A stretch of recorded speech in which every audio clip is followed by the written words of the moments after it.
you. Unchain the heart you're keeping and let me start anew. Ooh, the hours pass so slowly since they've thrown away the key.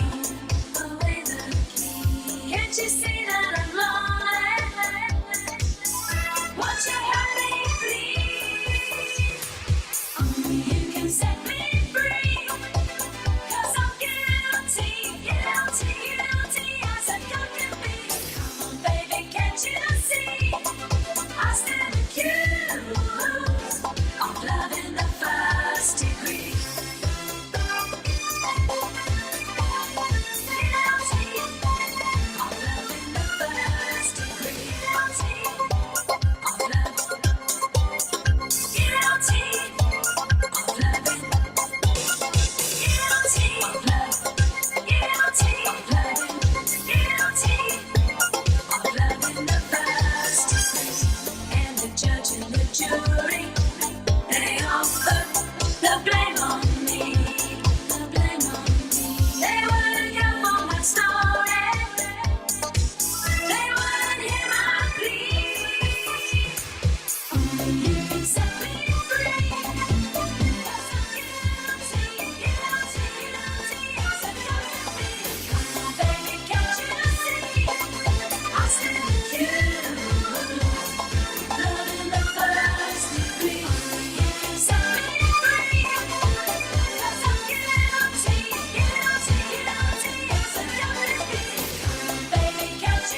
Why, good afternoon. Happy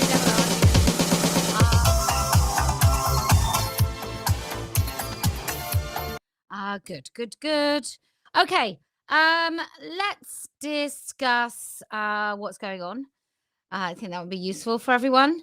I know I'm going to sound like a broken record, but I want everyone to understand why it's important that we don't allow anybody to distract us from what our goal is. Now, what is our goal? I'll tell you what my goal is. I don't know what your goal is, but this is my goal. I want the GRA to be totally repealed. I want none of this absolute nonsense in schools. I don't want anybody to be compelled to use language that is absolute bollocks. I don't want any single woman, whether she's at work or any girl at school or in a social situation, I don't want anyone to ever think that they can't say he, him for a man and object to anybody saying she, her for a woman. Now, it's really, really important that we understand why it might be that there are some people trying to make you compromise. And I think why it might be is that they don't really trust that they can win. And so they're happy to say they're winning with a position that's way further back than what yours or mine might be.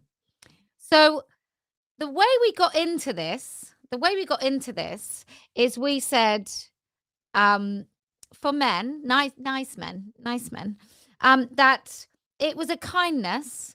Like we suddenly forgot that it was a kink and a fetish, right? So we forgot that, and we instead interpreted it as they can't help it.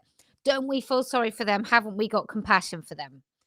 And what many people forgot to do is put themselves in the positions of those around those men, those closest to those men, those humiliated wives, those absolutely devastated children, especially daughters, but all of the children that have to put up with their parents then play acting and doing something else. And tomorrow I'm going to go through how that looks for children, particularly daughters, when their mothers decide narcissistic, borderline personality disorder, abusive mothers decide that they're no longer women. And I think that is a specific harm and really, really quite life-changing, life-damaging, real horrendous harm. And slightly lesser, but only slightly, is when your pervy dad wants to make a fool of you everywhere and walk about with his fetish around. Now, everywhere. So let's imagine that you're that wife, like other abused wives who've put up with coercive control. I just want to take you through it again. In the light of Stephanie Hayton today, David Hayton's wife, in the Times. And I just want to remind you what actually has gone on. I don't specifically know about their marriage. I'm just telling you what goes on in other marriages. So you have the coercive control. So first of all, your husband is devious and secretive, and maybe you feel that there's a little bit of him that you don't know about, or maybe you completely don't know. And I don't know any woman personally. I don't have any friends whose husband started doing this, but women do come up to me at parties who say things like, "Oh, my husband's quite interested in gender. Yeah, he's started wearing nail varnish." And I just say, "Get out." Because this is the first little test and this will escalate. And eventually you won't know that you're even in a marriage because your whole relationship will be centered around him and his fetish. And then I might meet those women a couple of years later. And fortunately, every one of them that I've met has left. Now, it doesn't matter what your husband's fetish is, but I have another friend who on a first date, the bloke bought his own fetish, which was a fishnet body stocking for her to wear. And she said it made her feel sexy and empowered and like in a way that she'd never felt before because he was so sexually aroused by her. And she had no idea that he was simply just sexually aroused by the body stocking, and that could have been on anyone. This woman became a tool to his fetish. And then years down the line, I meet up with her again. 6 years she was in that relationship. And actually it culminated where one day she's looking at herself in the mirror. And she's bound She's tied up with rope and tape, cutting deeply into her quite curvy body, and she's got a gag over her mouth.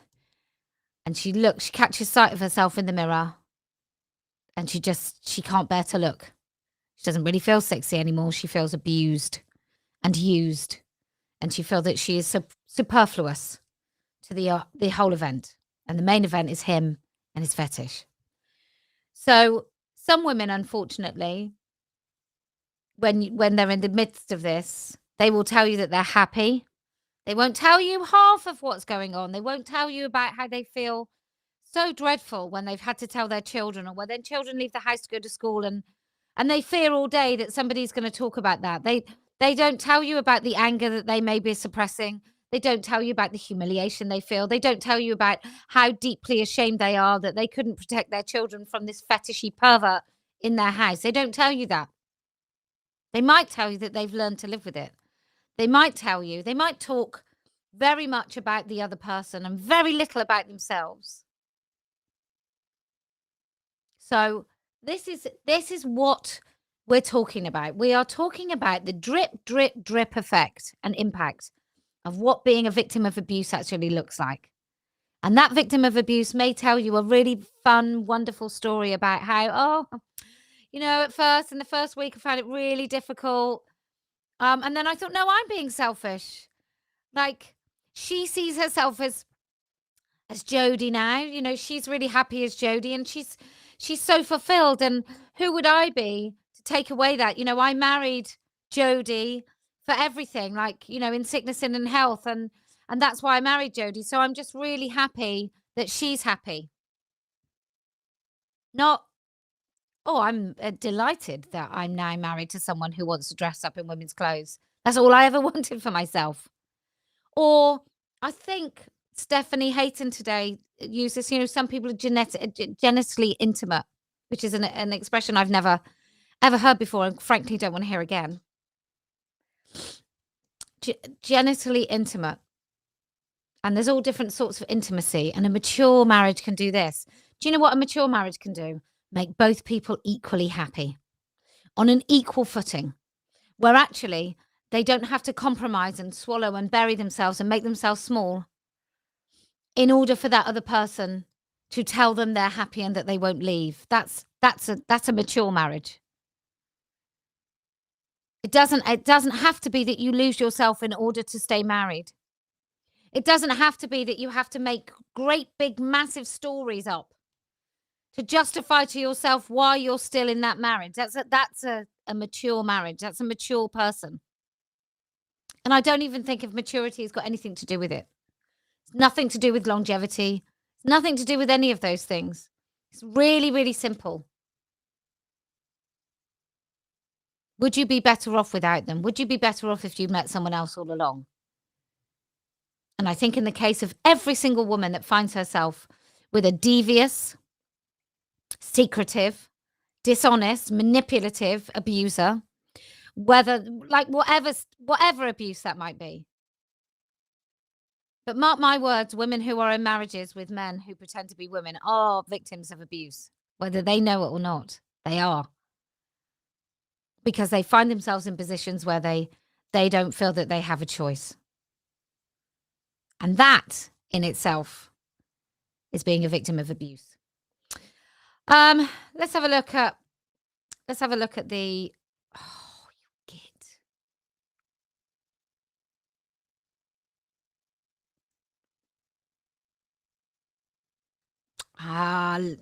Yeah. I've got a nice video lined up for you so you can see. But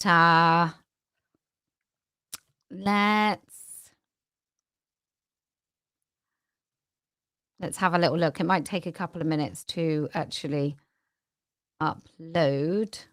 If I can. Okay. See how long it takes to upload. It might be far too long for any of us to wait, which would be a real shame. But I just think it's really, really important to keep remembering that these women, so you're 13. Life's pretty tough, right? When you're 12 or 13, even if you have a great life, life's quite tough because you're trying to get to grips with your changing body. And I'm speaking as a girl because that's all I know. So your changing body, your periods, everything happening for you.